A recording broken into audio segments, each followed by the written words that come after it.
Hello students, my self Sanjay Kumar, chemistry lecturer. आप सभी का केमिस्ट्री अपने अपने चैनल में हार्दिक स्वागत है। तो बच्चों, अपनी बात चल रही थी पिछले वाले लेक्चर में सोल्युबिलिटी की, आयनिक कंपाउंड्स की सोल्युबिलिटी कैसे चेक की जाती है उसकी अपनी बातें चल रही थी। तो मैंने कहा था किसी आयनिक कंपाउंड की अगर सोल्युबिलिटी की बात की जाए तो ध्यान में क्या रखना है, समान को घोलता है। इसका मतलब मैंने कहा था आयनिक कंपाउंड्स की जो सोल्युबिलिटी होती है वो ध्रुवीय विलायकों में ज्यादा विलय होती है, विलयता वहां पे क्या होगी, ज्यादा होगी। इसका मतलब ध्रुवीय विलायक मतलब क्या हुआ, जैसे वाटर जैसे जो पोलर सॉल्वेंट होते हैं उसमें उसकी सोल्युबिलिटी क्या होगी, ज्यादा होगी। अगर आयनिक कंपाउंड्स में कोवेलेंट कैरेक्टर आ जाते हैं तो उसकी सोल्युबिलिटी क्या होने लगती है, कम होने लगती है। किसमें, पोलर सॉल्वेंट में उनकी सोल्युबिलिटी कम होगी। और जो ऑर्गेनिक सॉल्वेंट है जैसे इथर हुआ, अल्कोहल हुआ, इस तरीके के जो ऑर्गेनिक सॉल्वेंट है उसके अंदर क्या हो जाती है, उनकी सोल्युबिलिटी बढ़ जाती है। तो आयनिक कंपाउंड्स की बात करें कोवेलेंट कैरेक्टर्स में आ जाते हैं तो सोल्युबिलिटी कम हो सकती है, ज्यादा हो सकती है। इसकी अपन ने बातें कर ली थी। आज जो अपना टॉपिक होगा वो क्या है, factor affecting of a solubility. आयनिक कंपाउंड्स की सोल्युबिलिटी पर कौन कौन से वो फैक्टर हैं जिनकी सोल्युबिलिटी डिस्टर्ब होती है, सोल्युबिलिटी बढ़ेगी या घटेगी, उन फैक्टर्स की बात करेंगे। तो सबसे पहले अपन बात करें सोल्युबिलिटी के फैक्टर्स, वो फैक्टर जो इसको इफेक्टिव करेंगे। सबसे पहला फैक्टर है इसमें माध्यम बोल दो, या जो अपने सॉल्वेंट काम में लिया है उससे सॉल्वेंट का परावैद्युतांक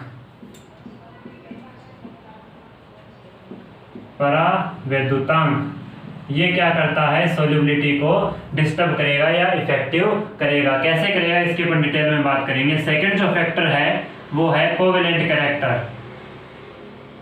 कोवेलेंट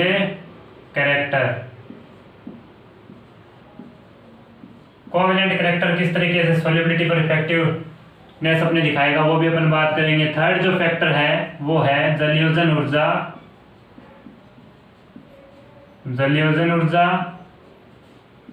व जालक ऊर्जा। Lattice energy and hydration energy, solubility पर क्या इफेक्ट पड़ेगा इन दोनों का, उसकी भी अपन बातें करते हैं। तो ये तीनों फैक्टर जो सोल्युबिलिटी को क्या करेंगे, इफेक्टिव करेंगे। वन बाय वन अपन बात करते हैं कि किसकी वजह से, वो कौन कौन से फैक्टर हैं जिसके कारण आयनिक कंपाउंड्स की सोल्युबिलिटी बढ़ती है, और वो कौन कौन से फैक्टर हैं जिसके कारण आयनिक कंपाउंड्स की सोल्युबिलिटी कम होती है। सोल्युबिलिटी किसमें चेक कर रहे हैं, किसी सॉल्वेंट में। देखना, फर्स्ट जो फैक्टर है वो क्या है, माध्यम या विलायक का परावैद्युतांक। परावैद्युतांक क्या होता है, एप्सिलॉन। किससे रिप्रेजेंट किया जाता है, एप्सिलॉन। क्या होता है उसकी मैं बात करूंगा। परावैद्युतांक किससे रिप्रेजेंट किया जाता है, एप्सिलॉन। इसको क्या कहते हैं, परावैद्युतांक को रिलेटिव परमिटिविटी।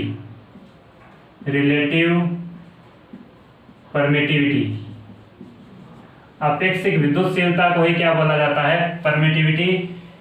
रिलेटिव परमिटिविटी को क्या बोला जाता है, परावैद्युतांक। इसको और क्या बोल दिया जाता है, डाइलेक्ट्रिक कांस्टेंट भी बोल दिया जाता है। इसकी बात करेंगे तो अपने सबसे पहला फैक्टर स्टार्ट कर रहे हैं, माध्यम या विलायक का परावैद्युतांक। इसका सोल्युबिलिटी पर क्या इफेक्ट पड़ने वाला है उसकी बात करेंगे। तो सबसे पहला फैक्टर कौन सा है, relative permittivity of the solvent. देखिएगा, सेकंड जो फैक्टर वो क्या है, कोवेलेंट कैरेक्टर। और थर्ड जो फैक्टर है hydration energy and lattice energy. देखना, सबसे पहला जो फैक्टर है वो अपनी परमिटिविटी, रिलेटिव परमिटिविटी क्या होती है, किस तरीके से आयनिक कंपाउंड्स में डिफाइन होगी, इसकी अपन बात कर लेते हैं।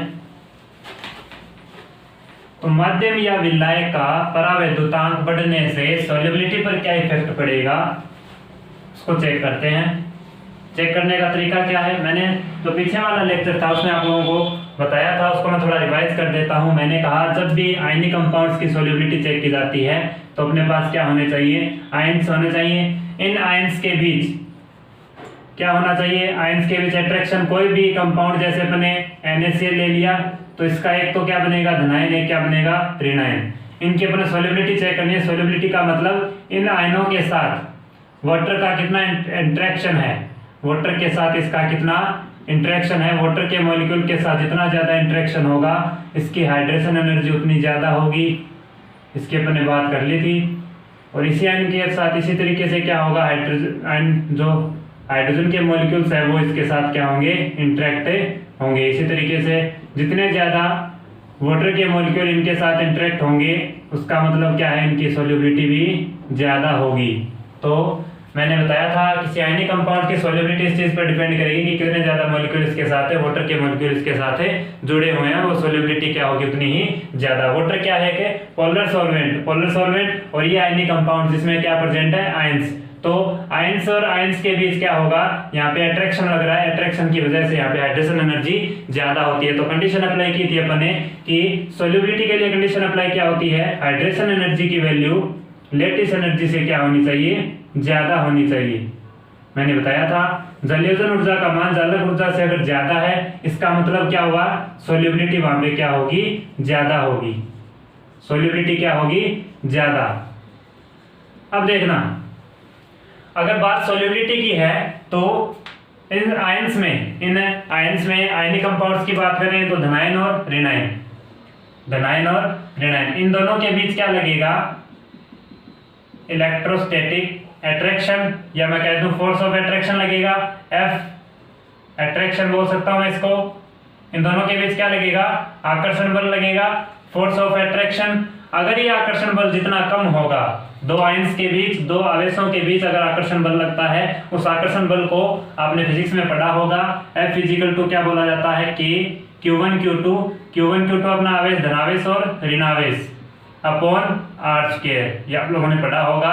जब दो आवेशों के बीच इंटरन्यूक्लियर डिस्टेंस क्या है, इनकी आर हो, तो इनके बीच जो फोर्स ऑफ अट्रैक्शन होता है वो क्या है, K Q1 Q2 upon r square. अब K1 और Q2 क्या है यहाँ पे, ये तो क्या हो गया, कांस्टेंट हो गया, कूलम्बिक कांस्टेंट बोलते हैं इसको। ये force of attraction Q1 Q2 धनावेश और ऋणावेश, और ये आर क्या होगी, इंटरन्यूक्लियर डिस्टेंस। अब अपन बात करते हैं इस K की। K क्या है, कांस्टेंट, कूलम्बिक कांस्टेंट बोलते हैं इसको। K क्या है, कूलम्बिक कांस्टेंट। इसकी वैल्यू जो होती है इसको कैसे रिप्रेजेंट किया जाता है, 1/4 pi epsilon, 1/4 pi epsilon. Epsilon किसी मीडियम का क्या होगा, रिलेटिव परमिटिविटी होगी, उसकी क्या होगी, रिलेटिव परमिटिविटी, या मैं कह सकता हूं डाइइलेक्ट्रिक कांस्टेंट क्या होता है, परावैद्युतांक। ये एप्सिलॉन ही क्या होता है, परावैद्युतांक, डाइइलेक्ट्रिक कांस्टेंट या रिलेटिव परमिटिविटी, परावैद्युतांक,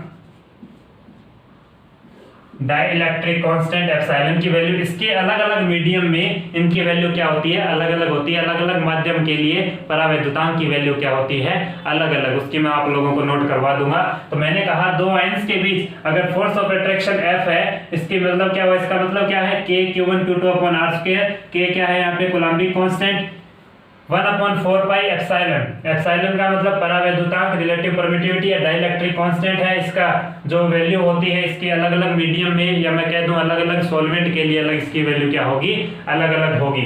इसकी अपन बात करेंगे। तो सॉल्युबिलिटी इसमें चेक करनी है, सॉल्युबिलिटी। तो इस परावैद्युतांक का, इस डाइइलेक्ट्रिक कांस्टेंट का सॉल्युबिलिटी पर क्या इफेक्ट पड़ेगा, कि अगर ये बढ़ेगा तो क्या होगा, सॉल्युबिलिटी कम होगी या ज्यादा होगी। तो अपन चेक करते हैं। देखना धनायन और ऋणायन, अगर इनके बीच फोर्स ऑफ अट्रैक्शन क्या हो, कम हो। अगर ये फोर्स ऑफ अट्रैक्शन क्या हो, कम, फोर्स ऑफ अट्रैक्शन अगर कम हो गया, इसका मतलब धनायन और ऋणायन के बीच आकर्षण कम हो गया। आकर्षण कम होने से इनके बीच की जो डिस्टेंस है, ऐसे मान लो ज्यादा होगी। अट्रैक्शन कम होने से डिस्टेंस क्या होगी, ज्यादा होगी। आयंस बन गए। आयन बनने से अगर जितने ज्यादा आयंस बनेंगे, इसका मतलब ये अपना क्या है, एक मोल कोई आयनिक ठोस है, आयनिक सॉलिड। जब आयन बनेंगे तो उसके साथ जितने ज्यादा वाटर के मॉलिक्यूल ऐड होंगे, इसका मतलब वहां पे सॉल्युबिलिटी वाटर के मॉलिक्यूल के साथ या पोलर सॉल्वेंट्स के साथ क्या होगी, उतनी ही ज्यादा होगी। तो वाटर के मॉलिक्यूल जितने ज्यादा इसके साथ आयनों के साथ इंटरेक्ट करेंगे, वाटर के मॉलिक्यूल जितने ज्यादा इन आयंस के साथ इंटरेक्ट करेंगे, इसका मतलब क्या हुआ, वहां पे उतनी ही ज्यादा हाइड्रेशन एनर्जी की वैल्यू ज्यादा होगी। तो जितने ज्यादा आयंस उतनी ज्यादा हाइड्रेशन एनर्जी, क्योंकि सॉल्युबिलिटी वहां पे ज्यादा होगी। तो यहाँ पे मैंने कहा फोर्स ऑफ अट्रैक्शन कम करने से ज्यादा आयंस बनेंगे, ज्यादा आयन होगा, इसका मतलब वहां पे हाइड्रोजन के जो मॉलिक्यूल्स हैं उनके ज्यादा इंटरेक्शन ज्यादा होगी। ज्यादा इंटरेक्शन होगी वाटर के साथ, तो हाइड्रेशन एनर्जी की वैल्यू भी क्या होगी, ज्यादा होगी। तो ये हाइड्रेशन एनर्जी भी क्या हो जाएगी, यहाँ पे ज्यादा हो जाएगी। देखना फोर्स ऑफ अट्रैक्शन कम होने की वजह से सब कुछ हो रहा है। इसका मतलब अगर फोर्स ऑफ अट्रैक्शन क्या हो गया, कम, फोर्स ऑफ अट्रैक्शन अगर कम है तो यहाँ पे मैं कह सकता हूँ इस K की जगह क्या रख दूंगा, 1/4 पाई एप्सिलॉन। तो इस K की जगह 1/4 pi epsilon Q1 Q2 upon r square. तो एप्सिलॉन की अपने चेक करना है, फोर्स ऑफ अट्रैक्शन कम होने की वजह से एप्सिलॉन क्या हो गया, ज्यादा हो गया, एप्सिलॉन ज्यादा, क्योंकि ये क्या है, फोर्स ऑफ अट्रैक्शन कम। तो हाइड्रेशन एनर्जी क्यों बढ़ी, क्योंकि फोर्स ऑफ अट्रैक्शन कम है, फोर्स ऑफ अट्रैक्शन कम हुआ तो एप्सिलॉन या परावैद्युतांक जो डाइलेक्ट्रिक कांस्टेंट है या किसी मीडियम के लिए मैं रिलेटिव परमिटिविटी की बात करूं तो अगर वो ज्यादा होगी तो फोर्स ऑफ अट्रैक्शन कम होगा, फोर्स ऑफ अट्रैक्शन कम हो गया तो हाइड्रेशन एनर्जी ज्यादा होगी, हाइड्रेशन एनर्जी अगर ज्यादा है तो सोल्युबिलिटी भी क्या होगी, ज्यादा होगी। इसका मतलब क्या हुआ, रिलेटिव परमिटिविटी जो परावैद्युतांक है इसके कारण, इसकी वैल्यू बढ़ने के कारण, इसकी वैल्यू अगर बढ़ेगी तो सोल्युबिलिटी भी क्या होती है, बढ़ती है। तो अपना कंक्लूजन क्या निकालेंगे यहां से, solubility directly proportional to the relative permittivity epsilon, और किसी मीडियम की अगर बात की जाए तो इसको क्या बोल देंगे अपन, किसी मीडियम के लिए डिफाइन करेंगे तो डाइलेक्ट्रिक कांस्टेंट। इसकी वैल्यू अलग अलग होती है अलग अलग मीडियम के लिए, उसकी अपन बात करेंगे। इसका मतलब क्या हुआ, अगर एप्सिलॉन की वैल्यू बढ़ेगी तो सोल्युबिलिटी बढ़ेगी, परावैद्युतांक क्या करता है, सोल्युबिलिटी को बढ़ाने का काम करता है। अगर ये बढ़ेगी तो ये वैल्यू बढ़ेगी, सोल्युबिलिटी बढ़ेगी, अगर ये कम आ रहा था सोल्युबिलिटी क्या होगी, कम होगी। तो ये बात होगी अपना फर्स्ट फैक्टर, कौन सा, डाइलेक्ट्रिक कांस्टेंट, जो अलग अलग मीडियम की नेचर पर डिपेंड करेगा, सॉल्वेंट की नेचर पर डिपेंड करेगा।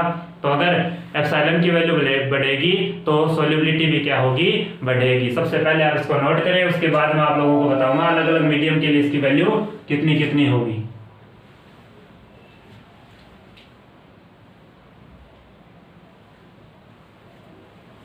चलिए अब बात करते हैं, ये जो रिलेटिव परमिटिविटी है परावैद्युतांक, इसकी वैल्यू कितनी कितनी होगी उसकी अपन बात कर लेते हैं।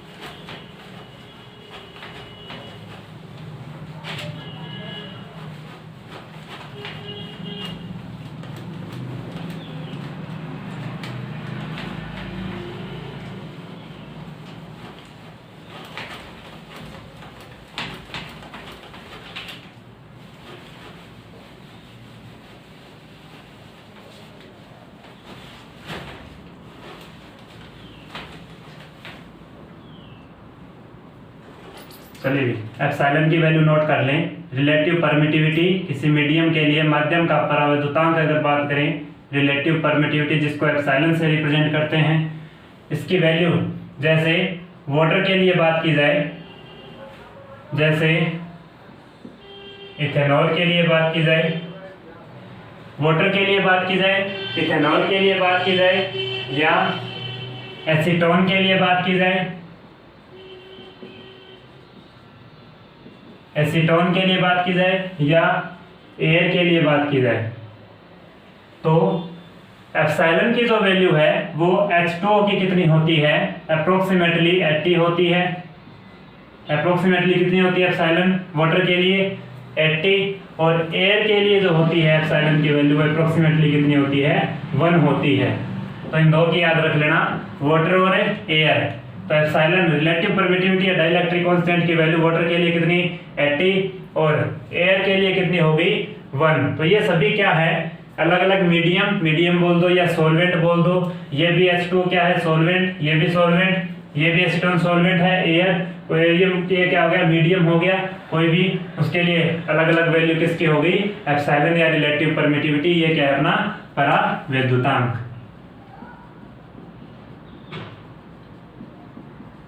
अब अगर बात की जाए सोल्युबिलिटी कहाँ पे ज्यादा होगी, सोल्युबिलिटी विलेयता कहां पर ज्यादा होगी, तो जिसके लिए एप्सिलॉन की वैल्यू ज्यादा आएगी वहां पे क्या होगी, सोल्युबिलिटी सबसे ज्यादा होगी। तो सबसे ज्यादा एप्सिलॉन की वैल्यू कहां है, वाटर में। तो वाटर क्या है, पोलर सॉल्वेंट, इसमें सोल्युबिलिटी सबसे ज्यादा होगी। तो यहाँ पे अपन कह सकते हैं सोल्युबिलिटी इन वाटर यहाँ पे क्या होगी, ज्यादा होगी, और जिसके लिए एप्सिलॉन की वैल्यू कम है वहां पे सोल्युबिलिटी क्या हो जाएगी, कम हो जाएगी। तो यहाँ पे सोल्युबिलिटी क्या है, कम, और यहाँ पे सोल्युबिलिटी क्या है, ज्यादा। नोट करें इसको, एप्सिलॉन की वैल्यू। चलिए ये बात होगी एप्सिलॉन की अलग अलग सॉल्वेंट या अलग अलग मीडियम के आधार पर सोल्युबिलिटी की अपन ने बात की कि इसकी वैल्यू बढ़ने से सोल्युबिलिटी बढ़ेगी। अब बात आती है, एक तो होता है वाटर, एक होता है H2O2 हाइड्रोजन पेरोक्साइड। इन दोनों की मैं बात कर लेता हूं, देखना। H2O and H2O2। मैंने कहा अगर एप्सिलॉन की वैल्यू बढ़ेगी, अगर परावैद्युतांक बढ़ेगा तो सोल्यूबिलिटी भी क्या होगी, बढ़ेगी। सोल्यूबिलिटी भी क्या होगी, बढ़ती है।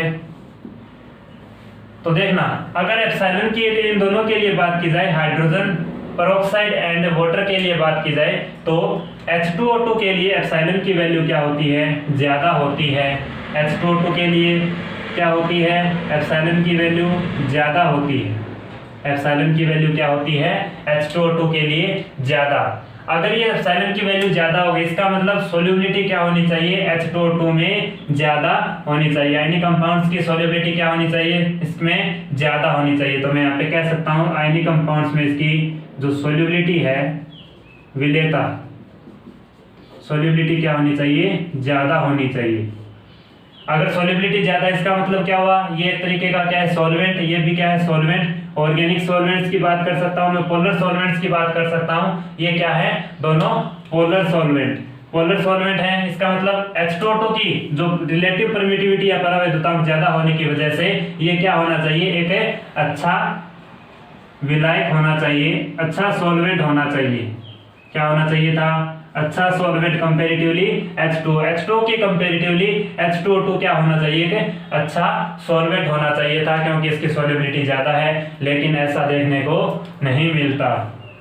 वाटर से अच्छा पोलर सॉल्वेंट हो ही नहीं सकता। वाटर क्या है, एक अच्छा पोलर सॉल्वेंट है। H2O2 की एप्सिलॉन की वैल्यू चाहे ज्यादा हो, लेकिन इसकी जो सोल्यूबिलिटी होती है वो क्या होती है, वाटर से कंपैरेटिवली कम होती है। इसको ध्यान में रखना कि वाटर का एप्सिलॉन रिलेटिव परमिटिविटी ज्यादा होती है, लेकिन इसकी जो सोल्यूबिलिटी है वो वाटर में ज्यादा होती है, पोलर सॉल्वेंट की ज्यादा होती है, और H2O2 की क्या होती है, कम होती है। वैल्यू के आधार पर इन दोनों के लिए ध्यान में रख लेना कि एक H2O क्या होता है, कंपैरेटिवली H2O2 की बजाय एक बेटर सॉल्वेंट होता है। एक अच्छा विलायक कौन सा होगा इन दोनों में, वाटर होगा, ना कि H2O2। तो वैल्यू के अकॉर्डिंग इन दोनों में बात नहीं की जाती। एक वाटर क्या होता है, एक अच्छा ध्रुवीय विलायक होता है, पोलर सॉल्वेंट होता है। नोट करें इसको।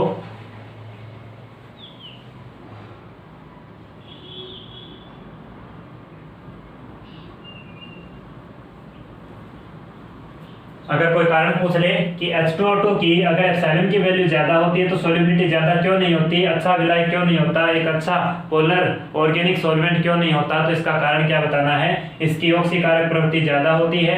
ये इजीली क्या करता है, ऑक्सीडाइज करेगा। इसका जो ऑक्सीडेशन होता है वो क्या करता है, इजीली ऑक्सीडाइज हो जाता है। इसका ऑक्सीडेशन करता है, ज्यादा इजीली हो जाता है। इसका मतलब क्या हुआ, यहाँ पे ये इजीली ज्यादा टेम्परेचर पर इजीली ब्रेक हो जाएगा। तो इसका रीजन क्या है, high oxidising nature, high oxidising nature,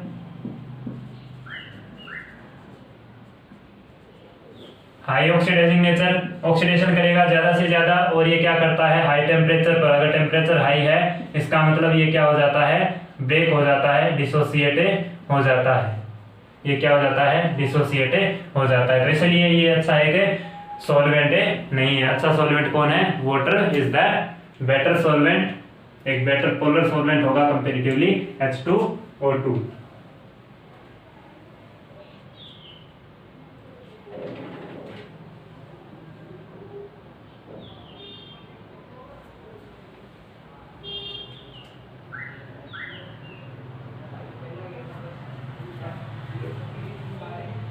ये तो बात होगी फर्स्ट जो अपना फैक्टर है, सोल्यूबिलिटी को प्रभावित करने वाले कारक अपन पढ़ रहे हैं। फर्स्ट जो फैक्टर परावैद्युतांक, रिलेटिव परमिटिविटी, अपना फर्स्ट फैक्टर कंप्लीट हो गया कि अगर रिलेटिव परमिटिविटी बढ़ेगी, परावैद्युतांक बढ़ेगा, तो उसमें सोल्यूबिलिटी क्या होगी, ज्यादा होगी। सेकेंड फैक्टर क्या था अपना, कोवेलेंट कैरेक्टर। कोवेलेंट कैरेक्टर से सोल्यूबिलिटी कैसे इफेक्टिव होगी, अब उसकी बात करेंगे।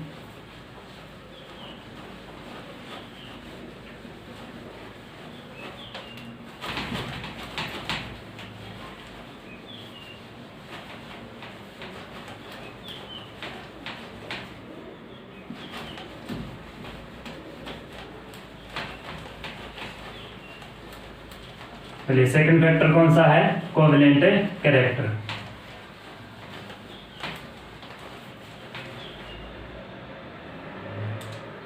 सेकंड फैक्टर अपना कोवेलेंट कैरेक्टर, सहसंयोजक लक्षण।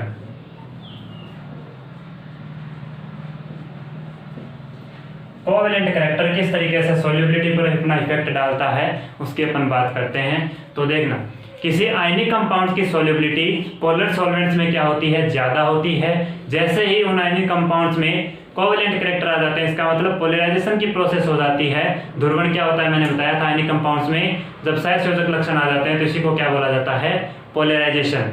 तो पोलराइजेशन के कारण सोल्यूबिलिटी क्या हो जाती है, पोलर सॉल्वेंट्स में उन आयनिक कंपाउंड्स की कम हो जाती है और ऑर्गेनिक सॉल्वेंट में सोल्यूबिलिटी बढ़ जाती है। तो इस कोवेलेंट कैरेक्टर के बढ़ने की वजह से, या मैं कह दूं आयनिक कंपाउंड्स में कोवेलेंट कैरेक्टर बढ़ना या पोलराइजेशन की प्रोसेस होने की वजह से इनकी जो सोल्यूबिलिटी वो ऑर्गेनिक सॉल्वेंट्स में क्या होती है, ज्यादा होती है। तो आयनिक कंपाउंड्स में जब कोवेलेंट कैरेक्टर आ जाते हैं, इसका मतलब ध्रुवण की प्रोसेस ज्यादा हो गई, तो वहां पे इनकी सोल्यूबिलिटी क्या हो जाती है, पोलर सॉल्वेंट्स में कम हो जाती है, ऑर्गेनिक सॉल्वेंट्स में बढ़ जाती है। अब देखना कोवेलेंट कैरेक्टर, तो ये सोल्यूबिलिटी पर क्या इफेक्ट डालते हैं, इसका मतलब अगर कोवेलेंट कैरेक्टर बढ़ेंगे तो सोल्यूबिलिटी क्या होती है, वाटर जैसे पोलर सॉल्वेंट्स में कम हो जाती है। तो यहाँ पे मैं कह सकता हूं अगर कोवेलेंट कैरेक्टर बढ़ गए, अगर सहसंयोजक लक्षण ज्यादा है, अगर सहसंयोजक लक्षण ज्यादा होंगे तो क्या होगा, पोलराइजेशन या ध्रुवण की प्रोसेस ज्यादा होगी। ध्रुवण ज्यादा होगा, इसका मतलब आयंस कम बनेंगे, आयन कम बनेंगे। अगर आयन कम बनेंगे इसका मतलब क्या हुआ, वहां पे सोल्यूबिलिटी वाटर जैसे जल में विलेयता, वाटर जैसे जो पोलर सॉल्वेंट्स हैं उनमें जल में विलेयता इनकी क्या हो जाएगी, कम हो जाएगी। जल में विलेयता क्या हो जाएगी, कम। तो सोल्यूबिलिटी कम होगी किसके बढ़ने से, कोवेलेंट कैरेक्टर के बढ़ने से। तो कोवेलेंट कैरेक्टर ज्यादा होंगे तो सोल्यूबिलिटी क्या होगी, कम होगी। इसका मतलब इन दोनों में क्या रिलेशन देखने को मिलेगा, सहसंयोजक लक्षण, सहसंयोजक लक्षण covalent character is inversely proportional to the किसके, सोल्यूबिलिटी, विलेयता की। तो कोवेलेंट कैरेक्टर के बढ़ने से विलेयता क्या होती है, कम। अगर कोवेलेंट कैरेक्टर कम है तो विलेयता क्या होगी, ज्यादा होगी। कोवेलेंट कैरेक्टर कम होने का मतलब आयनिक कैरेक्टर ज्यादा है, ज्यादा आयंस प्रेजेंट है, ज्यादा आयन प्रेजेंट होंगे तो वाटर जैसे पोलर सॉल्वेंट्स में सोल्यूबिलिटी उतनी ही ज्यादा होगी। तो यहाँ पे कोवेलेंट कैरेक्टर के बढ़ने से विलेयता क्या होती है, सोल्यूबिलिटी क्या होती है, कम होती है, क्योंकि आयंस कम हो गए। आयन कम होने की वजह से वाटर जैसे पोलर सॉल्वेंट्स में इनकी क्या हो गई, सोल्यूबिलिटी कम हो गई। तो कोवेलेंट कैरेक्टर चेक कर लेना, अगर आप लोगों को सोल्यूबिलिटी से रिलेटेड क्वेश्चन पूछ ले तो कोवेलेंट कैरेक्टर अगर जहाँ पे बढ़ रहे होंगे वहां पे सोल्यूबिलिटी क्या होगी, कम होगी। इसी पर एक क्वेश्चन कर लेते हैं, इसी कंसेप्ट पर। सबसे पहले आप इसको नोट कर लें, उसके बाद अपन क्वेश्चन स्टार्ट करते हैं। एक इस पर क्वेश्चन कर लेते हैं जिससे वो ज्यादा क्लियर हो जाएगा ये।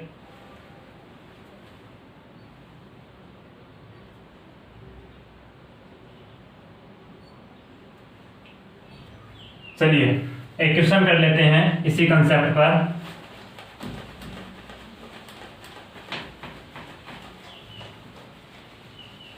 तो ध्यान में क्या रखना है, अगर कोवेलेंट कैरेक्टर बढ़ेंगे तो वाटर जैसे सॉल्वेंट्स में सोल्यूबिलिटी क्या हो जाती है, कम हो जाती है।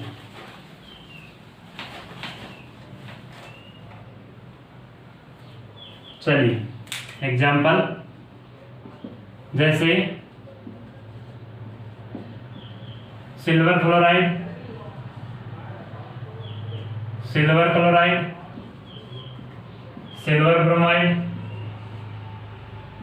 Silver iodide. इसमें रिलेटिव सोल्यूबिलिटी का ऑर्डर बताना है, सोल्यूबिलिटी किसकी ज्यादा है और किसकी कम होगी।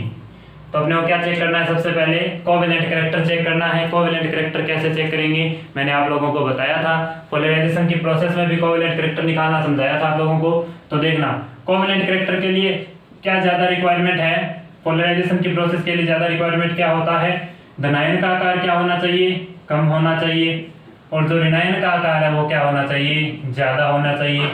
अगर ये ऐसी कंडीशन अप्लाई हो रही है इसका मतलब उसमें कोवेलेंट कैरेक्टर ज्यादा होंगे। देखना धनायन सभी में क्या है, कॉमन, धनायन सभी में क्या है, कॉमन। इसका मतलब धनायन से अपना आंसर नहीं आएगा। ऋणायन की बात करते हैं, fluorine, chlorine, bromine, iodine, fluoride, chloride, bromide and iodide, इसकी बात करते हैं। तो इधर से इधर जाने पर, क्लोरीन से आयोडीन की तरफ जाने पर आकार आर, आर का मतलब रेडियस या आकार बोल दो, किसका, माइनस का। नेगेटिव जो स्पीसी है, नेगेटिव जो आयन है, उसका आकार क्या हो रहा है, बढ़ रहा है। तो पोलराइजेशन में मैंने आप लोगों को बताया था, अगर ऋणायन का आकार ज्यादा है, धनायन का आकार कम है, तो वहां पे पोलराइजेशन या कोवेलेंट करैक्टर क्या होंगे, उतने ही ज्यादा होंगे। तो इधर से इधर जाने पर ऋणायन का आकार बढ़ रहा है, ऋणायन का आकार बढ़ेगा, इसका मतलब क्या हुआ, वहां पे कोवेलेंट करैक्टर ज्यादा होंगे, कोवेलेंट करैक्टर भी क्या होंगे, ज्यादा होंगे, सहसंयोजक लक्षण भी क्या हो गए, ज्यादा हो गए। तो इधर से इधर जाने पर कोवेलेंट करैक्टर बढ़ेंगे। अगर कोवेलेंट करैक्टर बढ़ गए, सहसंयोजक लक्षण बढ़ेंगे, तो विलेयता क्या होगी, कम होगी। तो यहाँ पे मैं कह सकता हूँ इधर से इधर जाने पर सोल्युबिलिटी क्या हो रही है, कोवेलेंट करैक्टर बढ़ने की वजह से सोल्युबिलिटी कम हो रही है।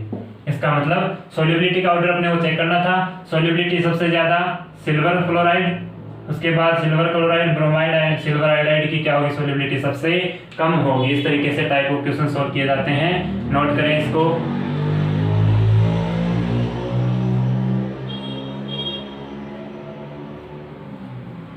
चलिए, लास्ट जो अपना फैक्टर है वो कौन सा है, थर्ड जो फैक्टर है वो है hydration energy and lattice energy. ये सोल्युबिलिटी को कैसे इफेक्टिव करेंगे, इसकी अपन बात कर लेते हैं।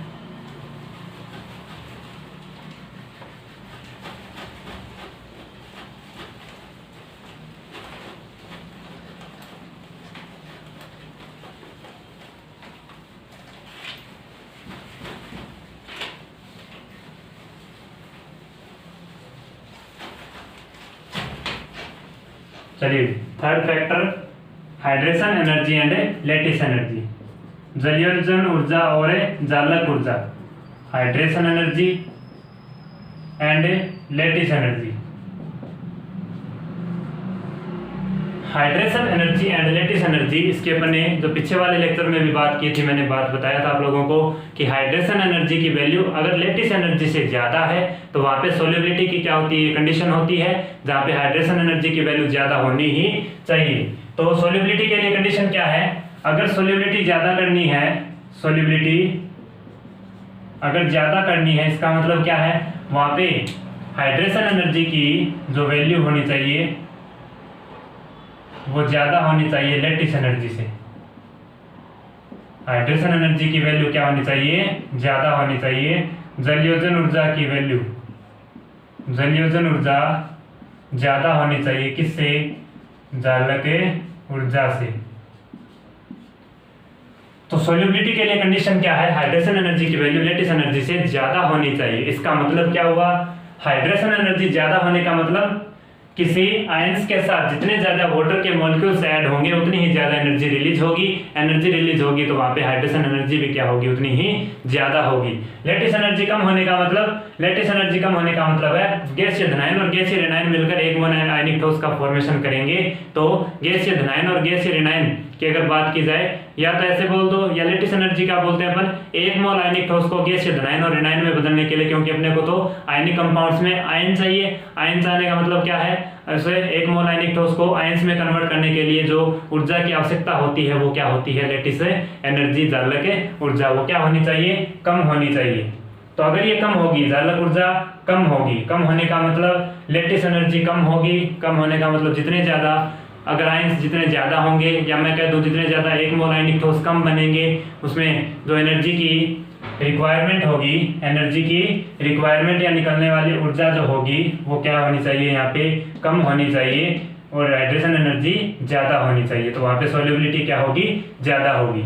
अब देखना हाइड्रेशन एनर्जी, तो मैं यहाँ पे कह सकता हूं जो विलेयता है, सोल्युबिलिटी, सोल्युबिलिटी हाइड्रेशन एनर्जी की क्या होगी, डायरेक्ट प्रोपोर्शनल होगी, और लैटिस एनर्जी की क्या होगी, इनवर्स प्रोपोर्शनल होगी। क्यों, मैंने ही तो बोला कि जलयोजन ऊर्जा का मान अगर ज्यादा है, जलयोजन ऊर्जा का मान अगर ज्यादा है तो सोल्युबिलिटी ज्यादा होगी। अगर वहां पे जालक ऊर्जा का मान क्या होना चाहिए, कम। लैटिस एनर्जी अगर कम है तो सोल्युबिलिटी क्या होगी, ज्यादा होगी। तो ये अपना कंक्लूजन निकल गया कि विलेयता hydrogen energy and lattice energy के कैसे इफेक्टिव होगी। तो मैंने बताया कि अगर विलेयता की वैल्यू अगर ज्यादा है, हाइड्रोजन एनर्जी ज्यादा है तो सोल्युबिलिटी ज्यादा होगी, लैटिस एनर्जी कम है तो विलेयता क्या होगी, ज्यादा होगी। अब बात करते हैं अपन लैटिस एनर्जी के बारे में, थोड़ी सी इसकी बात कर लेता हूं मैं। वैसे तो लैटिस एनर्जी पर मैंने पूरा लेक्चर दिया था। लैटिस एनर्जी क्या बताई थी मैंने, Na into A Z A Z B 1 - 1/n/r। ये क्या बताई थी मैंने, लैटिस एनर्जी ज्यादा ऊर्जा का फॉर्मूला। इसमें अपन बात की थी ये क्या होता है, Na अवोगाड्रो नंबर, ए क्या होता है मेंडेलियन कांस्टेंट, जेड और जेड बी, ए और बी पर जो चार्ज होता है वो, n क्या होता है बॉन्ड एक्सपोनेंट, r क्या होता है इंट्राएनिक डिस्टेंस, r क्या थी इंट्राएनिक डिस्टेंस, r इक्वल टू अपने क्या बताया था r plus plus r minus. ये क्या होता है लैटिस एनर्जी का फॉर्मूला। अब बात करते हैं यहाँ पे सोल्युबिलिटी की। लैटिस एनर्जी और हाइड्रेशन एनर्जी में कंपैरेटिवली बात कर लेते हैं। लैटिस एनर्जी को हाइड्रेशन एनर्जी के क्या मान लिया जाता है, इक्विवेलेंट माना जा सकता है। मैंने क्या कहा देखना, लैटिस एनर्जी को हाइड्रेशन एनर्जी के इक्विवेलेंट माना जा सकता है। लैटिस एनर्जी की अगर बात की जाए इस फॉर्मूले से देखना ध्यान से, लैटिस एनर्जी जो है वो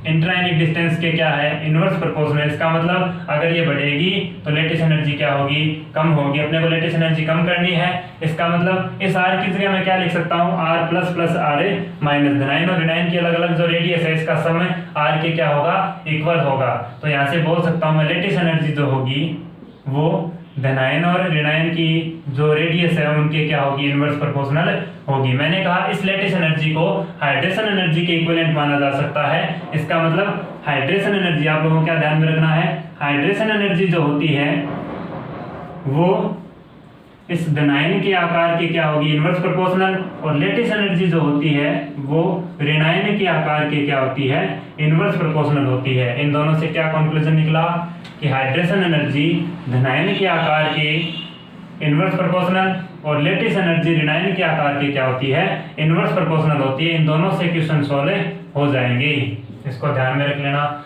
अब बात आती है अगर धनायन का आकार कम है, ये हाइड्रेशन एनर्जी कब बढ़ेगी, जब धनायन का आकार कम होगा और हाइड्रेशन एनर्जी क्या होगी, ज्यादा होगी। अगर ऋणायन का आकार कम है तो लैटिस एनर्जी ज्यादा होगी। अपने को क्या करना है, लैटिस एनर्जी कम करना है, लैटिस एनर्जी क्या करना है, कम, और हाइड्रेशन एनर्जी ज्यादा करना है।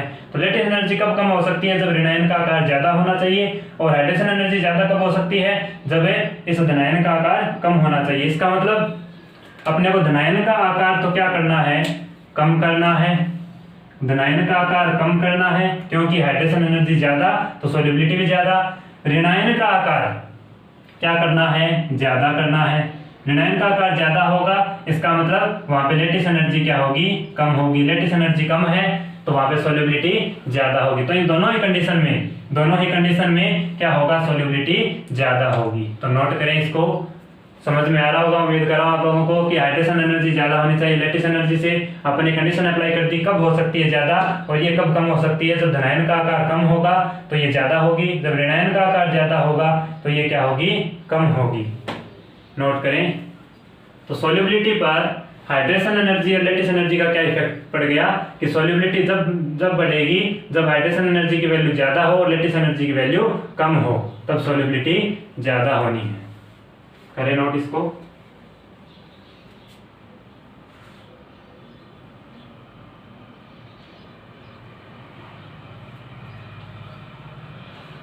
चलिए, तो ये फैक्टर हो गए, तीनों फैक्टर्स की अपन ने बात कर ली। फर्स्ट फैक्टर रिलेटिव परमिटिविटी या डाइलेक्ट्रिक कांस्टेंट, किसी माध्यम का परावैद्युतांक या विलायक का परावैद्युतांक सोल्युबिलिटी को कैसे इफेक्टिव करेगा उसकी अपन ने बात कर ली। सेकंड जो फैक्टर है वो क्या था अपना, covalent character. Covalent character solubility पर क्या इफेक्ट पड़ता है उसकी बात कर ली। थर्ड जो फैक्टर था वो है hydration energy and lattice energy, इन दोनों का रिलेटिव जो सोल्युबिलिटी है उस पर क्या इफेक्ट पड़ेगा उसकी अपन ने बातें कर ली। अब अपन कंक्लूजन निकालते हैं, सोल्युबिलिटी के अकॉर्डिंग आप लोगों को क्या क्या ध्यान में रखना है उसकी मैं बात कर लेता हूँ। ये तो जनरल ऑफ फैक्टर्स हो गए। एज ए कंक्लूजन क्या निष्कर्ष निकला इन सभी बातों का उसको अपन एक साथ लिख लेते हैं, देखना। ध्यान में क्या रखना है, अगर मैं बात करूं जैसे क्वेश्चन किस तरीके का पुटअप हो सकता है।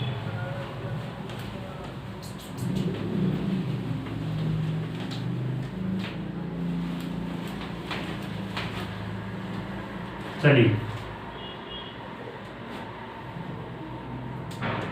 सॉल्युबिलिटी से रिलेटेड क्वेश्चंस किस तरीके का पूछा जा सकता है उसकी मैं बात कर रहा हूं। सॉल्युबिलिटी से रिलेटेड क्वेश्चंस देखना, एक तो क्वेश्चन पूछ सकता है 4 धातुओं में, इसमें 4 धातुओं में किस तरीके के क्वेश्चन पूछ सकता है उसकी बात करेंगे। एक पूछ सकता है क्षार मृदा धातु में, सॉल्युबिलिटी से रिलेटेड क्वेश्चन क्षार धातु और क्षार मृदा धातु, ये क्या हो गई, एल्कली मेटल। एल्कली मेटल, क्षार मृदा धातु क्या हो गई, एल्केलाइन अर्थ मेटल।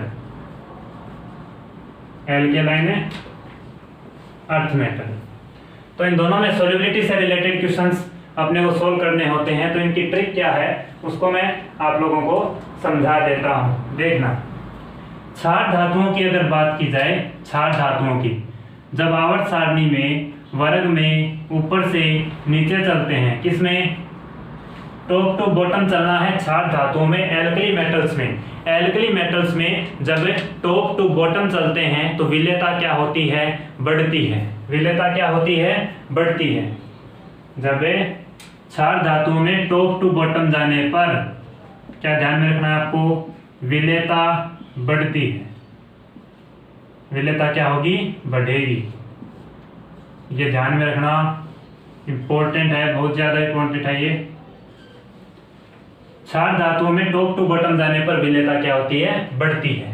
क्षार मृदा धातुओं में, एल्केलाइन अर्थ मेटल्स में जब आवर्त सारणी में टॉप टू बॉटम जाएंगे, आपको क्या करेगा क्वेश्चन में, या तो एल्कली मेटल्स का कोई कंपाउंड दे देगा या क्या दे देगा, कोई एल्कली अर्थ मेटल्स का कंपाउंड दे देगा।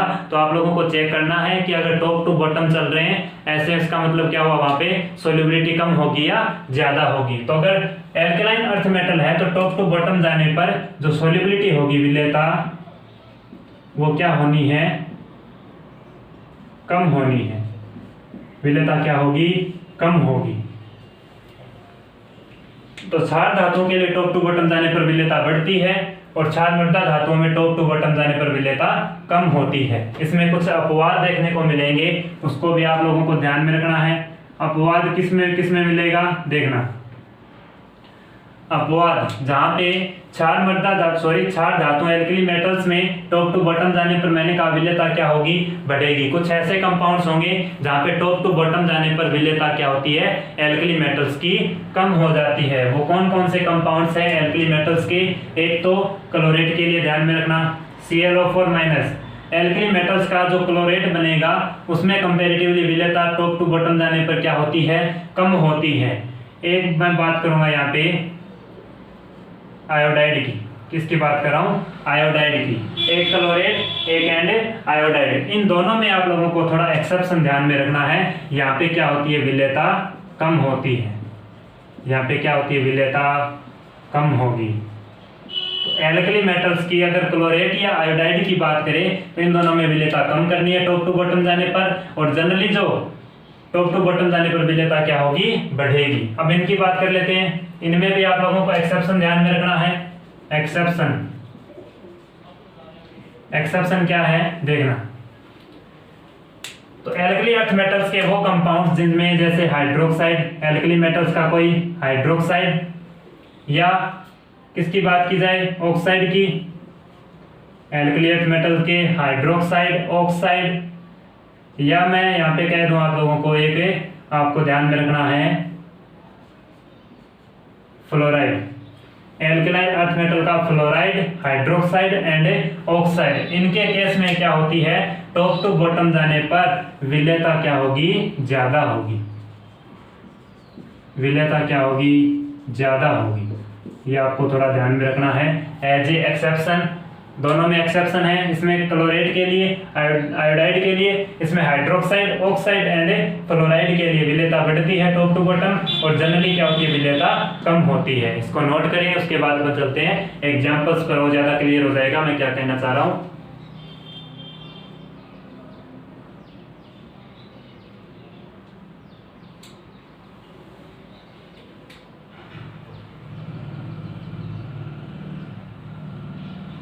चलिए अब अपन बात करते हैं सिंपल, जैसे एग्जांपल्स की बात करें, एग्जांपल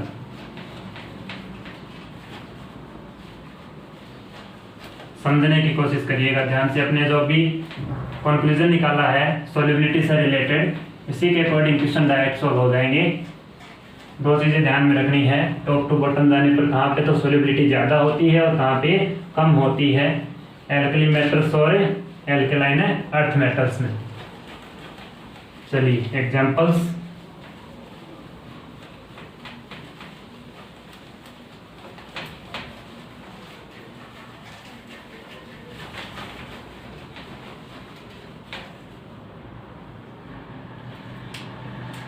फर्स्ट एग्जांपल जैसे LiCl,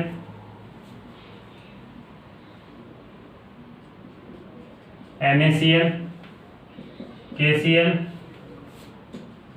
RbCl, रुबिडियम क्लोराइड और सीजियम क्लोराइड। आप लोगों को मैं जितने भी क्वेश्चन दूंगा आप लोगों को चेक करना है किसकी सॉल्युबिलिटी ज़्यादा है, किसकी सॉल्युबिलिटी कम है। सेकेंड क्वेश्चन जैसे LiCO3, Li2CO3, Na2CO3, K2CO3, rubidium का कार्बोनेट और सीजियम का कार्बोनेट। सॉल्युबिलिटी चेक करनी है किसकी ज़्यादा किसकी कम। थर्ड एग्जांपल जैसे बेरिलियम का हाइड्रोक्साइड, मैग्नीशियम का हाइड्रोक्साइड, कैल्शियम का हाइड्रोक्साइड, स्ट्रोंशियम का हाइड्रोक्साइड और बेरियम का हाइड्रोक्साइड। आप लोगों को बताना है किसकी सॉल्युबिलिटी ज़्यादा है और किसकी कम है। इसी तरीके से अगर बात की जाए यहाँ पे तो जैसे बेरिलियम का कार्बोनेट, मैग्नीशियम का carbonate, calcium carbonate, strontium carbonate और barium carbonate. Relative stability check करनी है किसके ज्यादा है किसके कम है। तो चेक करना है, सबसे पहले अपन क्या चेक करेंगे, जो भी कंपाउंड्स दिए गए हैं उसमें चेक करेंगे कि एल्केलाइन मेटल्स है या एल्केलाइन अर्थ मेटल्स हैं। चेक करते हैं, देखना। सबसे पहला question lithium, sodium, potassium, rubidium, caesium. इसका मतलब ये जो एटम्स हैं ये किस में आती हैं, एल्कली मेटल्स हैं। ये क्या है, सभी एल्कली मेटल।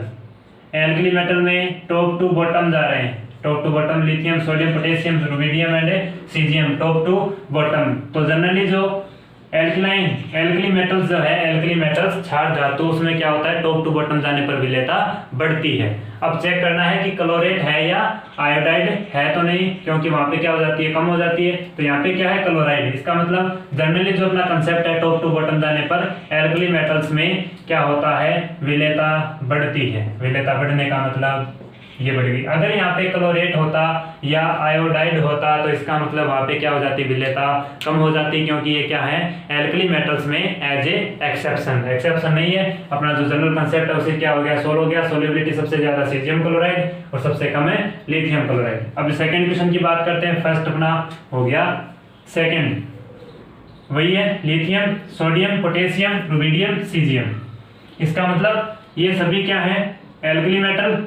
एल्कली मेटल्स में टॉप टू बॉटम जाने पर क्या होता है, सोल्युबिलिटी बढ़ती है। कार्बोनेट है, क्लोरेट या आयोडाइड होता तो सोल्युबिलिटी कम हो जाती, लेकिन यहाँ पे कार्बोनेट है। कार्बोनेट में अपना जो जनरल कंसेप्ट है, सोल्युबिलिटी टॉप टू बॉटम जाने पर क्या होती है, बढ़ती है। तो सोल्युबिलिटी बढ़ गई। ये अपना सेकंड हो गया। थर्ड देखो, beryllium, magnesium, calcium, strontium, barium, ये कौन सी मेटल्स हैं? एल्केलाइन अर्थ मेटल, क्षार मृदा धातु के हाइड्रोक्साइड दे रखे हैं। क्षार मृदा धातु के क्या दे रखे हैं? ध्यान से देखिएगा, ये क्या है? क्षार मृदा धातु का हाइड्रोक्साइड। हाइड्रोक्साइड मैंने कहा था, अगर क्षार मृदा धातुओं के हाइड्रोक्साइड, ऑक्साइड या उसके फ्लोराइड दे रखे हैं तो जनरली जो कंसेप्ट होता है क्षार मृदा धातु एल्कलाइन अर्थ मेटल्स में, टॉप टू बॉटम जाने पर सोल्युबिलिटी क्या होती है? कम होती है, लेकिन एक्सेप्शन में क्या हो जाती है? विलेयता, सोल्युबिलिटी बढ़ जाती है। तो ये सोल्युबिलिटी, ये क्या है? एल्कलाइन अर्थ मेटल्स का एक्सेप्शन वाला केस है, जिसमें टॉप टू बॉटम जाने पर सोल्युबिलिटी क्या होगी? ज्यादा होगी। ज्यादा होने का मतलब टॉप टू बॉटम चल रहे हैं। वैसे तो क्या होता है एल्कलाइन अर्थ मेटल्स में, जो कंपाउंड जनरली जो होता है टॉप टू बॉटम सोल्युबिलिटी कम होती है, लेकिन एक्सेप्शन वाला केस है, सोल्युबिलिटी क्या होगी? ज्यादा होगी। तो इस तरीके से अपना ऑर्डर आएगा। तो एल्कलाइन, ये क्या है? Alkaline earth metals. थर्ड हो गया। फोर्थ की बात करते हैं, beryllium, magnesium, calcium, strontium, barium. इसका मतलब इन तीनों में से अगर एल्कलाइन अर्थ मेटल में से, इनमें तीनों में से कोई कंपाउंड बना हुआ है तो वहां पे तो एक्सेप्शन लगेगा। विलेयता क्या होगी? टॉप टू बॉटम जाने पर सोल्युबिलिटी क्या होगी? ज्यादा होगी। लेकिन यहाँ पे सोल्युबिलिटी क्या होगी? कम होगी, क्योंकि क्या दिया गया है? कार्बोनेट। कार्बोनेट अपना एक्सेप्शन वाला केस नहीं है एल्कलाइन अर्थ मेटल में।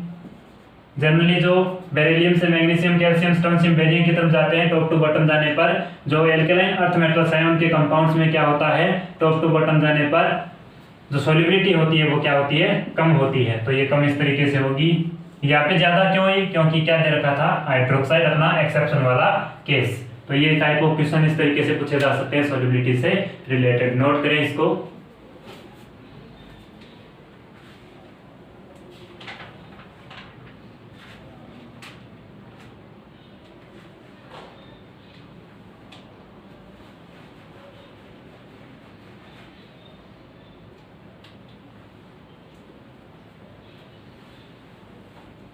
चलिए नेक्स्ट,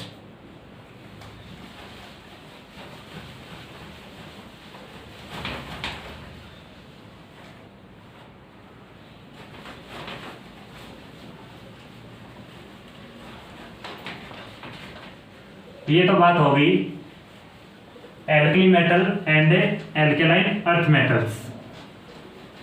अब बात करते हैं अपन S block, P block and D block के हैलाइड्स के बारे में। अगर एस ब्लॉक, पी ब्लॉक और डी ब्लॉक के हैलाइड्स अगर बने दे रखे हैं, उसमें रिलेटिव स्टेबिलिटी पूछ ले तो कैसे चेक करनी है? ये अपना सोल्युबिलिटी से रिलेटेड लास्ट कंसेप्ट, इसको देख लेते हैं। उसके बाद अपने जो आयनिक कंपाउंड्स की सोल्युबिलिटी, उसको प्रभावित करने वाले जो कारक है फैक्टर फैक्टिंग्स, वो क्या हो जाएंगे? कंप्लीट हो जाएंगी।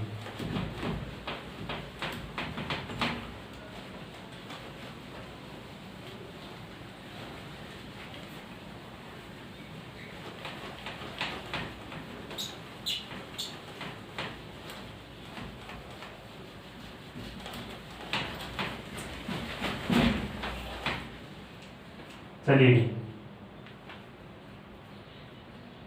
किसकी बात करेंगे अब?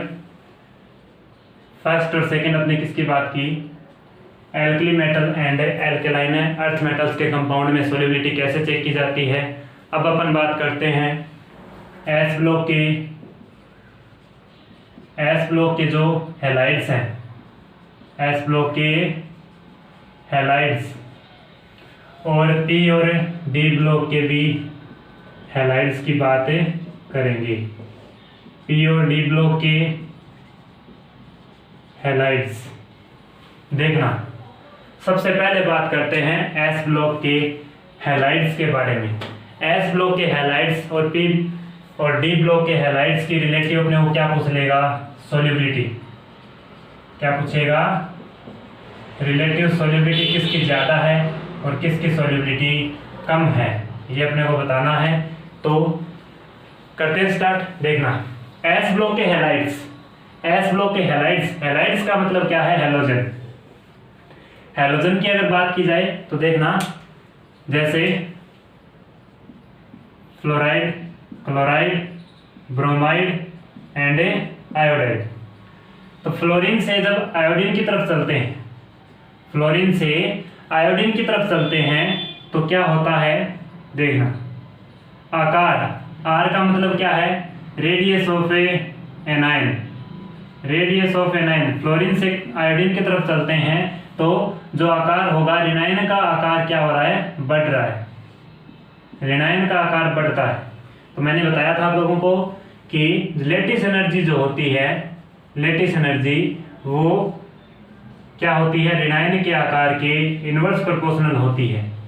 क्या होती है, इनवर्स प्रोपोर्शनल होती है। लेटिस एनर्जी चालक ऊर्जा ऋणायन के आकार के इनवर्स प्रोपोर्शनल। तो इधर से इधर जाने पर अगर ऋणायन का आकार बढ़ेगा तो लेटिस एनर्जी क्या होगी, कम होगी। लेटिस एनर्जी क्या होगी, कम होगी, लेटिस एनर्जी कम होगी। अब देखना, अगर ऋणायन का आकार बढ़ गया और लेटिस एनर्जी कम हो गई, लेटिस एनर्जी कम होना ये इस बात को रिप्रेजेंट करता है कि अगर लेटिस एनर्जी कम हो गई तो वहां पे क्या हो गया, सोल्यूबिलिटी बढ़ गई। सोल्यूबिलिटी क्या हो गई, बढ़ गई, क्योंकि सोल्यूबिलिटी के लिए कंडीशन क्या थी, हाइड्रेशन एनर्जी की वैल्यू ज्यादा होनी चाहिए, किससे, लेटिस एनर्जी चालक ऊर्जा से, चालक ऊर्जा कम होनी चाहिए। तो ये फेवर कंडीशन है सोल्यूबिलिटी की, इसका मतलब सोल्यूबिलिटी यहाँ पे क्या होगी, बढ़ेगी। तो ऋणायन के आकार बढ़ने से सोल्यूबिलिटी यहाँ पे क्या हो जाती है, बढ़ जाती है।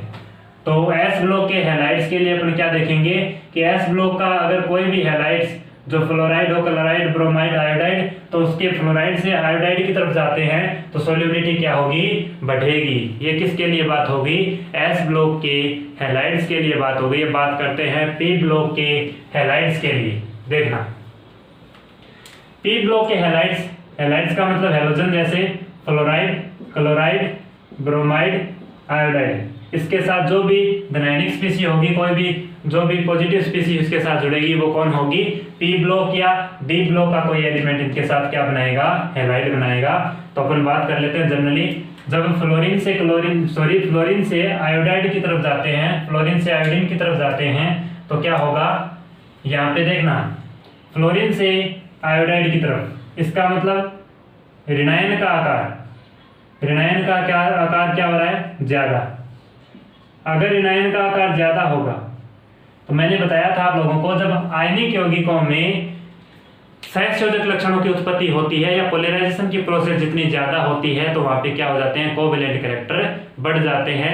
इसका मतलब उसके पोलराइजेशन या ध्रुवण की बात अपन ने की थी कि आयनिक कंपाउंड्स में जितने ज्यादा कोवेलेंट कैरेक्टर आएंगे उसकी पोलराइजेशन पावर उतनी ही ज्यादा होगी। तो यहाँ पे सोल्यूबिलिटी चेक करनी है। तो देखना, फ्लोरीन से जब आयोडीन की तरफ जाते हैं तो आकार क्या हो गया, ऋणायन का आकार ज्यादा है। तो पोलराइजेशन प्रोसेस के लिए या कोवेलेंट कैरेक्टर के लिए एक बात बोली थी मैंने कि अगर धनायन का आकार कम है, ऋणायन का आकार अगर ज्यादा है तो वहां पे पोलराइजेशन या आयनिक यौगिकों में सहसंयोजक लक्षणों की उत्पत्ति उतनी ही ज्यादा होगी। अगर सहसंयोजक लक्षण बढ़ गए, सहसंयोजक लक्षण बढ़ गए, इसका मतलब वहां पे आयनिक यौगिकों में सहसंयोजक लक्षण बढ़ गए, इसका मतलब सोल्यूबिलिटी क्या हो गई, कम हो गई। वाटर जैसे सॉल्वेंट्स में सोल्यूबिलिटी क्या हो जाएगी, कम हो जाएगी। तो ऋणायन का आकार बढ़ने से यहाँ पे बोला जाता है कि सहसंयोजक लक्षण, कोवेलेंट कैरेक्टर क्या हो गई, बढ़ गई। कोवेलेंट कैरेक्टर क्या हो गई, बढ़ गए। ऋणायन का आकार बढ़ना, इसका मतलब कोवेलेंट कैरेक्टर भी बढ़ेगा। ये मैंने पोलराइजेशन या ध्रुवण में आप लोगों को बताया था। कोवेलेंट कैरेक्टर बढ़ा, कोवेलेंट कैरेक्टर बढ़ते ही आयनिक कंपाउंड्स में जब कोवेलेंट कैरेक्टर बढ़ेंगे, कोवेलेंट कैरेक्टर बढ़ने का मतलब आयंस क्या हो गए, कम। आयन कम हो गए तो उनकी सोल्यूबिलिटी भी क्या हो जाएगी, कम हो जाएगी। सोल्यूबिलिटी भी कम हो जाएगी, क्या हो जाएगी, सोल्यूबिलिटी कम हो जाएगी। तो इस फ्लोरीन से आयोडीन की तरफ जाते हैं तो सोल्यूबिलिटी कम होती है। किसमें, पी ब्लॉक और डी ब्लॉक के जितने भी हैलाइड्स हैं उसमें फ्लोरीन की तरफ और आयोडीन की तरफ जाते हैं, फ्लोरीन से आयोडीन की तरफ, तो क्या होती है, सोल्यूबिलिटी कम होती है। कारण क्या है, ऋणायन का आकार बढ़ रहा है, कोवेलेंट कैरेक्टर बढ़ रहे हैं। और यहाँ पे जो कारण दिया जाता है वो क्या है, फ्लोरीन से आयोडीन की तरफ जाते हैं, फ्लोराइड से आयोडाइड की तरफ, तो ऋणायन का आकार बढ़ेगा। यहाँ पे लेटिस एनर्जी क्या होती है, फैक्टर होती है, lattice energy dominant factor. Lattice energy, अगर ऋणायन का आकार बढ़ गया तो लेटिस एनर्जी कम। लेटिस एनर्जी कम होना इस बात को रिप्रेजेंट कर रहा है कि जो सोल्यूबिलिटी होगी वो क्या होगी, ज्यादा होगी। तो सोल्यूबिलिटी यहाँ पे तो ज्यादा हो रही है और यहाँ पे क्या हो रही है, कम हो रही है। नोट करें इसको। ये बात होगी एस ब्लॉक, पी ब्लॉक और डी ब्लॉक के हैलाइड्स के बारे में। सोल्यूबिलिटी के क्वेश्चन किस तरीके से आते हैं उसकी बात हो गई। चलिए इसी कंसेप्ट पर एक एक एग्जाम्पल आप लोगों को मैं समझा देता हूँ। चलिए इन दोनों कंसेप्ट पर एस ब्लॉक और पी ब्लॉक डी ब्लॉक इनके हैलाइट्स की अगर मैं बात करूँ, एक एक एग्जाम्पल आप लोगों को समझा देता हूँ जिससे और ज़्यादा क्लियर हो जाएगा। चलिए फर्स्ट एग्जाम्पल जैसे caesium fluoride, caesium chloride, caesium bromide, caesium iodide. आप लोगों को बताना है जो सॉल्युबिलिटी होगी वो किसकी ज़्यादा है किसकी कम है। तो सबसे पहले क्या चेक करेंगे, जो भी एटम दिया गया है, जो एनी कंपाउंड दिए गए हैं वो किस ब्लॉक के हैलाइड्स दे रखे हैं। ये क्या दे रखे हैं, सभी हैलाइड्स। सीजियम के हैलाइड्स सभी दे रखे हैं। हैलाइड्स किस ब्लॉक के एलिमेंट है वो चेक कर लेना आप लोग, किस एलिमेंट का है। सीजियम एस ब्लॉक का हैलाइड है, इसका मतलब एस ब्लॉक का एलिमेंट है सीजियम। तो सीजियम ये जो हैलाइड्स है ये किसके हो गए, एस ब्लॉक के। तो यहाँ पे मैं कह सकता हूँ एस ब्लॉक के हैलाइड्स में जब फ्लोरीन से फ्लोराइड से सीजियम फ्लोराइड से सीजियम आयोडाइड की तरफ जाते हैं तो सॉल्युबिलिटी क्या होगी, बढ़ेगी, कारण लैटिस एनर्जी कम होना। तो यहाँ पे मैं कह सकता हूँ इधर से इधर जाने पर क्या होगा, सॉल्युबिलिटी बढ़ेगी। सॉल्युबिलिटी बढ़ने का मतलब सीजियम आयोडाइड की सॉल्युबिलिटी सबसे ज़्यादा, सीजियम फ्लोराइड की सॉल्युबिलिटी सबसे कम। ये हो गया फर्स्ट एग्जाम्पल। सेकेंड एग्जाम्पल की बात करेंगे, इसमें देखना सेकेंड एग्जाम्पल, इसको नोट कर लो पहले, उसके बाद अपन बात करते हैं सेकेंड एग्जाम्पल की। चलिए एक एग्जाम्पल और देख लेते हैं इस पे लास्ट।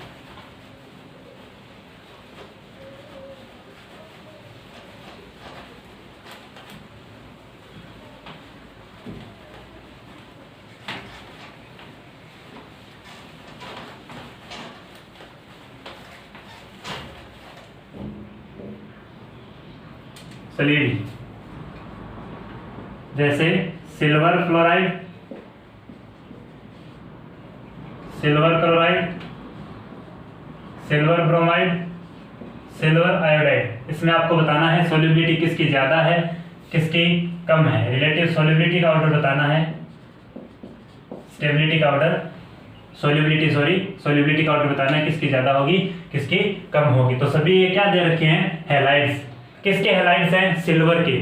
सिल्वर किस ब्लॉक का एलिमेंट है, डी ब्लॉक का एलिमेंट। सिल्वर किस ब्लॉक का एलिमेंट है, डी ब्लॉक का एलिमेंट, डी ब्लॉक। अगर ये डी ब्लॉक का एलिमेंट है इसका मतलब डी ब्लॉक के अपने को क्या दे रखे हैं, हैलाइड्स दे रखे हैं। डी ब्लॉक के क्या दे रखे हैं, हैलाइड्स।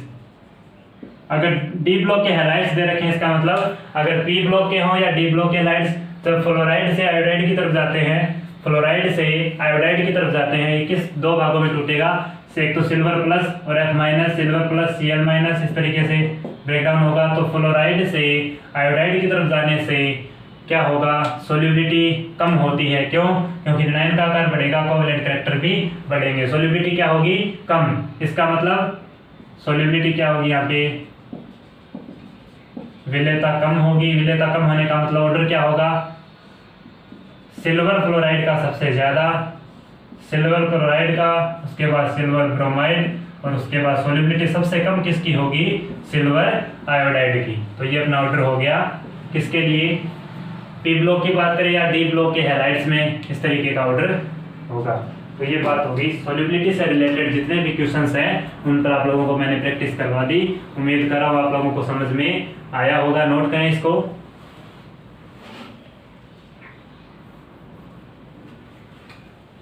चलिए ये बात होगी सॉल्युबिलिटी से रिलेटेड। कोई भी आपको किसी भी तरीके की कोई दिक्कत नहीं आने वाली। आपको क्वेश्चन एग्जाम्पल से रिलेटेड आपको सभी तरीके के जितने भी सॉल्युबिलिटी से रिलेटेड क्वेश्चन पूछ सकता है वो सभी मैंने उनको एज ए कंक्लूजन बता दिया। तो बताओ किसी भी तरीके की कोई भी दिक्कत है तो प्लीज़ कमेंट करके ज़रूर बताएं। अगर ये लेक्चर बच्चों आपको अच्छा लगे तो प्लीज़ लाइक एंड सब्सक्राइब। इसके आगे का कंटेंट है वो अपन पढ़ेंगे नेक्स्ट लेक्चर में। Thanks for watching this lecture बच्चों, थैंक यू।